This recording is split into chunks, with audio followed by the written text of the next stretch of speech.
All right, let's jump right in. We're taking a deep dive into London today. London, yeah. But look, we're going deeper than your average tour bus, right? Forget just Big Ben selfies. Deeper, yeah. Much deeper. We're after the good stuff, the unexpected, the hidden stories that make London what it is. And we've got some fascinating sources to dig into, history books, demographics, even some stuff about London's, shall we say, a wilder side. It's amazing what you find when you start looking. No kidding. I mean, get this. We're talking about a city with almost 2,000 years of history. 2,000 years. Yeah. That's hard to wrap your head around, isn't it? No, seriously. So to even begin to understand it, we've got to rewind all the way back to the Romans. Londinium. Londinium. Now that's a name that just screams ancient history, doesn't it? Founded in 47 AD. A far cry from the city we know today. I know, right?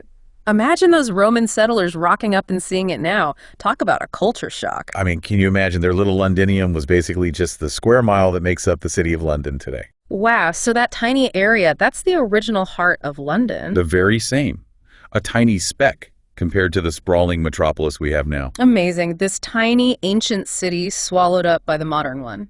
And it's that incredible timeline, that unbroken chain of history that makes London so captivating. Every street corner, every building is all built on layer upon layer of history. Roman, Saxon, Viking, it's all there. Okay, so it's not just me. You get a vibe, like walking around certain parts of London, but what are we actually talking about? Are there like specific examples of how these ancient influences still impact London today? Absolutely. I mean, look at the names of the streets. Cheapside, Aldwych, they've got roots going back to the Saxons. Even today, the way the city of London itself is run, its unique government structure with the corporation and everything, it all harks back to those ancient systems. Wow, that's wild. I never thought about it like that. It's this hidden thread that connects the London of today to its long, long past. So you've got this ancient foundation, then centuries of different people and cultures all layering on top of each other, shaping it into the city we know and love today.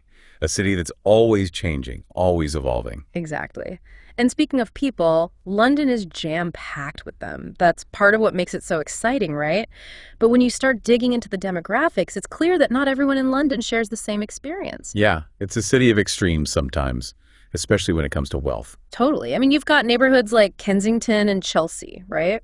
Where the average house price is, well, it's kind of mind-blowing. Try over £2 million. 2 million? Yeah. Seriously?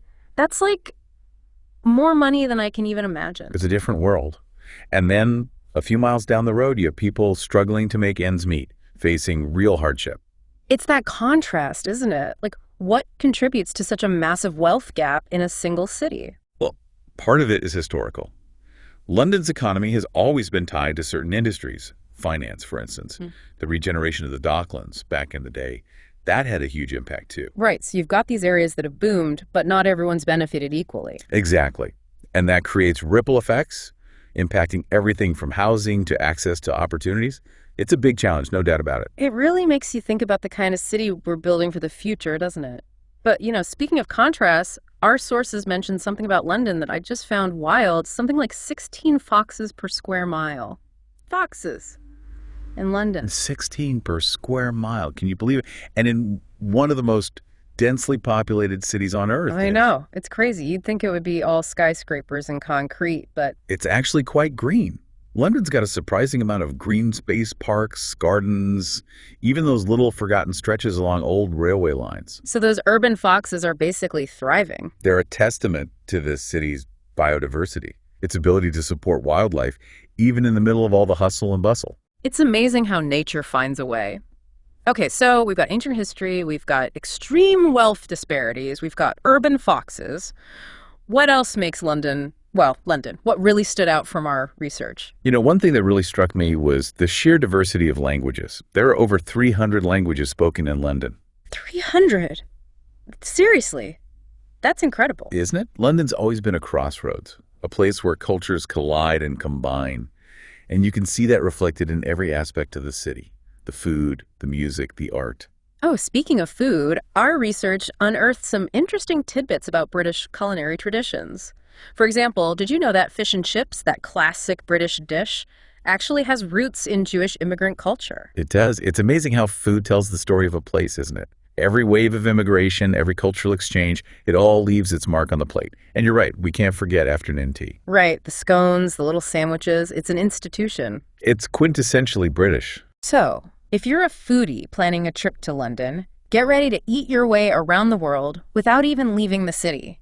But be warned, with over 300 languages worth of cuisine on offer, choosing where to eat might just be your biggest challenge. Okay, so we've talked about the history, the people, the food. But what about those less obvious, those uniquely London experiences, the stuff you won't find in every guidebook? What else did we dig up?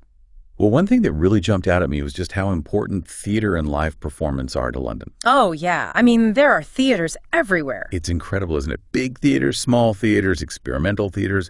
You could literally see a different show every night of the year and still not scratch the surface. And it's not just theater. London's got a legendary comedy scene too, right? Oh, absolutely. From those big-name comedy clubs to tiny little pubs with open mic nights, Yeah. there's always somewhere to have a laugh. Londoners love to laugh. They do. Okay, and this might seem like a weird one, but our research also turned up all these cool little walking routes along old railway lines. Talk about off the beaten path. Oh, those are fantastic. It's like these little secret pathways through the city. A completely different perspective.